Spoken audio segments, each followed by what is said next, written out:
Like, you saying you doing this and doing that in your music, then y'all niggas gotta be really doing that shit. That's what Boosie want. And Pooh Shiesty, he gave it to him.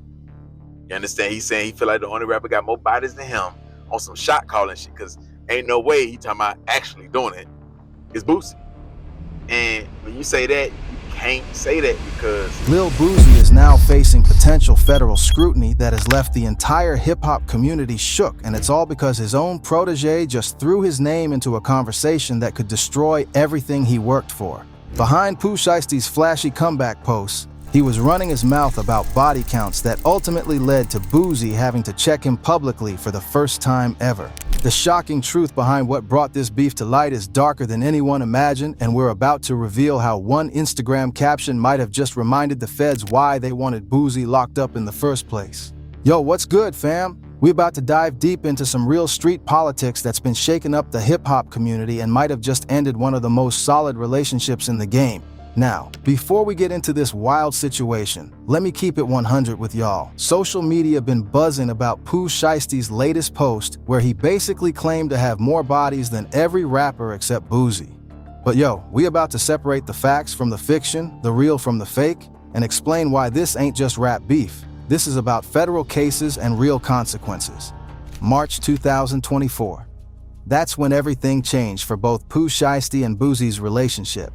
This Memphis rapper who just came home from federal prison was posting on Instagram, feeling himself, showing off his new grill when he decided to write a caption that would shake the entire rap game. Now hold up before y'all start thinking this is just typical rap bragging. Boosie literally just beat a major federal case and got probation instead of serious prison time. But here's where it gets real spicy.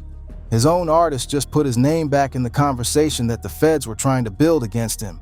The street's been talking about this situation, and according to multiple sources, people are saying this was either the biggest mistake Pooh Shiesty could make or a calculated move to distance himself from Boosie. Either way, the consequences are about to be real for both artists. So check it. March 3rd, 2024. Pooh Shiesty is fresh out of federal prison, feeling good, got his new grill, and decided to post on Instagram. The picture was cool, him looking clean, showing off his jewelry, but the caption, that's where everything went left. He wrote, "It might be one rapper that got more bodies than me, and that's Lil Booey. Now in the streets, we know that talking about bodies ain't something you just casually mention on social media, especially when you just beat federal charges." But Pooh Shiesty's situation was different because he was supposed to be laying low and rebuilding his career smart. That boy Pooh Shiesty done woke up with a demonic mindset this morning from a dream he had that last night, one commentator explained. He took to the internet and gave Boosie his flowers. These demonic flowers that Boosie always been wanting from other artists. But yo, this is where the story gets deeper than just street credibility. See, when you're talking about bodies and hats in the rap game, you're not just talking about reputation. You're talking about real federal cases, real investigations, and real consequences that can put people away for life. The Memphis streets immediately responded, and they weren't backing Pooh Shiesty's claims. "Ain't no way he talking about actually doing it," said multiple sources from Memphis. "This is about shot calling, not actually pulling triggers." The word on the street was that Pooh Shiesty was more about paying for hits than actually doing the work himself. Real talk, the Memphis response was brutal. Multiple people from his own city came out saying, "If you got all these hats, where the bodies at? Ain't no way y'all hiding all these bodies from the guys. Nah, y'all will step, y'all really is like that, but saying the most, who's to say you got more hats than 4L and all them over there than 21 Savage and all them?" Would be a stronger statement if you said, "I'm not a fan of the show." Would be a stronger statement if you said, "Out of all the rappers from Memphis, I got the most hats." But you can't say that because Push said something about crushing everything out here. Now, this ain't just about Memphis politics. This is about Boosie, who literally just navigated one of the most complex federal cases in hip-hop history. Back in 2009, Boosie was facing first-degree murder charges and conspiracy charges that could have put him away forever. The feds built their case around his alleged connection to multiple homicides through his associate Michael Marlowe Mike Louding. An East Baton Rouge Parish grand jury has indicted Torrance Hatch, otherwise known as Lil Boosie, on first-degree murder charges. Lil Boosie was indicted in the October 21st shooting death of Terry Boyd. Boosie and a girlfriend, along with a former Dixon Institute guard and inmate, were also indicted on drug charges. Michael Louding and Adrian Pittman are also indicted on first-degree charges for Boyd's murder. Let me break down the Marlo Mike situation for y'all because this is crucial to understanding why Pooh Shiesty's post was so dangerous. Marlo Mike was allegedly a 15-year-old hitman who Boosie was accused of paying to carry out multiple murders. The prosecution claimed that Boosie put money on people's heads and Marlo Mike was the one pulling the trigger. The case was built around the allegation that Boosie had ordered hits on multiple people, including Terry Boyd and other individuals in Baton Rouge. Marlo Mike eventually cooperated with authorities, claiming that Boosie paid him to kill at least 9 people between 2009 and 2010. The prosecution painted a picture of Boosie as the mastermind behind a murder-for-hire operation that spanned years and multiple victims. But here's the real kicker, though. Boosie beat those charges. After years of fighting in court, maintaining his innocence, and having his legal team expose holes in the prosecution's case, he walked away from a potential life sentence. The jury couldn't convict him on the first-degree murder charges, and he eventually pleaded to lesser charges and got time served plus probation. Only people who can really talk heavy over shot callers is the people who actually pulling the trigger. So Boosie can't talk that stuff to certain people, but you can't compare yourself when we're talking about stepping. You can't compare yourself, there's no comparison. For y'all who might not understand the significance of beating federal charges like that, let me explain. The federal government has a 95% conviction rate. When they bring charges, they usually have overwhelming evidence and cooperating witnesses. For Boosie to beat those charges meant his legal team found serious flaws in the government's case, or there wasn't enough evidence to prove beyond reasonable doubt that he ordered those hits. The Marlo Mike case specifically showed how the feds tried to build murder-for-hire cases. They alleged that Boosie would identify targets, provide money for weapons and transportation, and then Marlo Mike would carry out the actual murders. The prosecution claimed this happened repeatedly, with Boosie allegedly paying between $2,800 and $10,000 per hit. But the defense successfully argued that much of the evidence was circumstantial, that witnesses had credibility issues, and that the prosecution couldn't definitively prove Boosie's direct involvement in ordering specific murders. The case fell apart when key witnesses couldn't provide consistent testimony and when the defense exposed gaps in the government's timeline and evidence. The real consequence of Pooh Shiesty's post isn't just street credibility or rap beef, it's about federal attention and reminding investigators about cases they might want to revisit. As one analyst pointed out, if I'm a detective in Memphis or a homicide detective, I'm gonna grab my informants and see what they know. I know he means what he says. That means there's some cases out here, some unsolved cases that we can tie to Chopper Gang and push. This is the rap trap that so many artists fall into. The same authenticity that makes their music credible and profitable is the same energy that keeps them under federal surveillance. When Pooh Shiesty posts about having more bodies than anyone except Boosie, he's not just bragging. He's potentially giving investigators a roadmap for building cases. The Memphis commentary on this situation revealed how dangerous Pooh Shiesty's claims really are.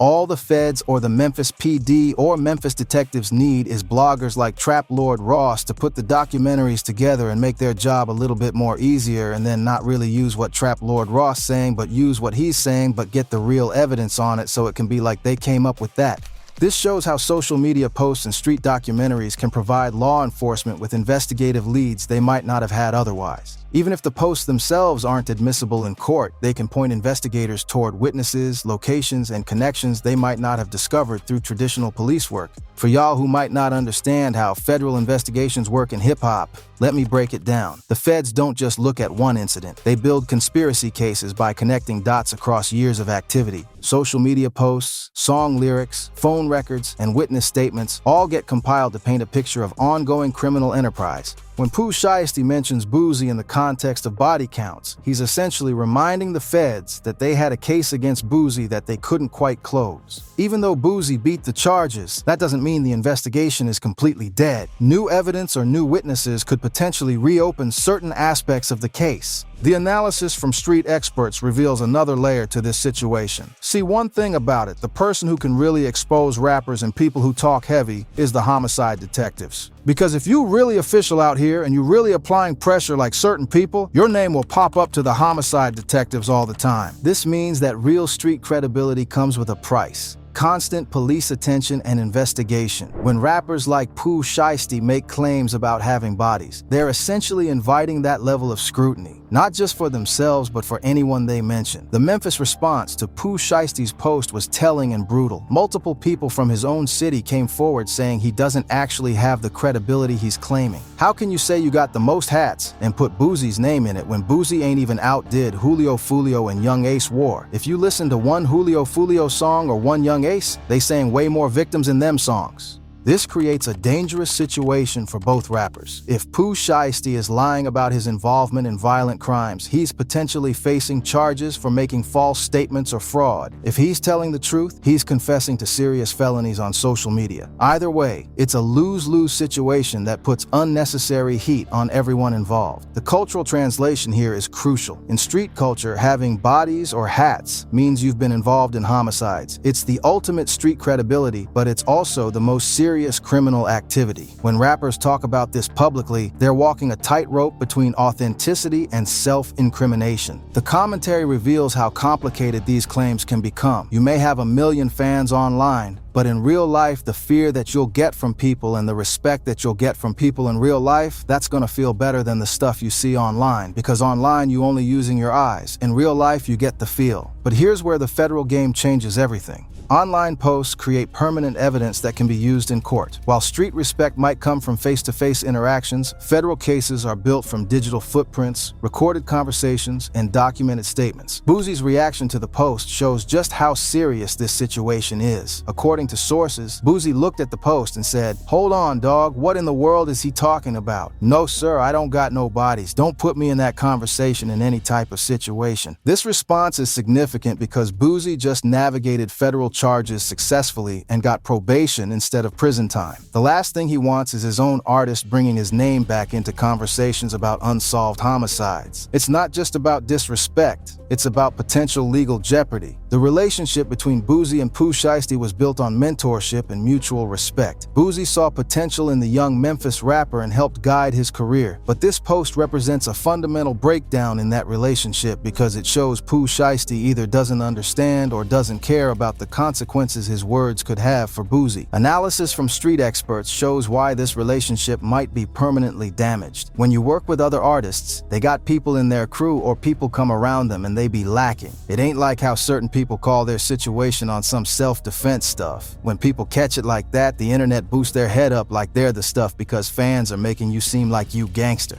The timing of this post makes it even more problematic. Pooh Shiesty just came home from federal prison and should be focused on staying out of trouble and rebuilding his music career. Instead, he's making posts that could potentially land him and his associates back in federal court. Multiple people pointed out that Pooh Shiesty's post could give homicide detectives a job to do. Unsolved cases in Memphis and Louisiana could potentially be revisited if investigators believe there's new information or witnesses willing to cooperate. Even if nothing comes of it, the attention alone is problematic for someone trying to rebuild their life and career. At the end of the day, Pooh Shiesty's situation isn't just about street credibility or rap bragging. It's about understanding that words have consequences, especially when you're talking about federal crimes and involving other people who've already fought those battles successfully. The rap trap is real, and we've seen too many artists fall victim to it. The same authenticity that sells records and builds fan bases is the same energy that keeps artists under investigation. When you're posting about body counts and criminal activity, you're not just entertaining fans, you're potentially providing evidence for federal prosecutors. The analysis of this situation reveals deeper truths about hip-hop culture and federal prosecution. They call it the rap trap. That's what comes with that authenticity. Being street, being gangster, having an authentic story. If you a street rapper, that's what sells you. That's how you make your money. But what come with that is you gotta stand on that every time you outside now. This creates an impossible situation for many artists. The authenticity that makes them successful also makes them targets for law enforcement. The stories that resonate with fans are the same stories that can be used against them in federal court. Boosie's response to this situation shows the maturity and wisdom that comes from surviving the federal system. He understands that some conversations aren't worth having publicly, no matter how much street credibility they might provide. His confrontation with Pooh Shiesty wasn't about disrespect. It was about survival and protecting what what he's built. The commentary reveals why Boosie's reaction was so strong. Boosie just got a very light sentence in the feds, and I say beating the feds because they wanted prison time from him, but he was able to walk it down to be able to do it with probation and all the other things that he got going on.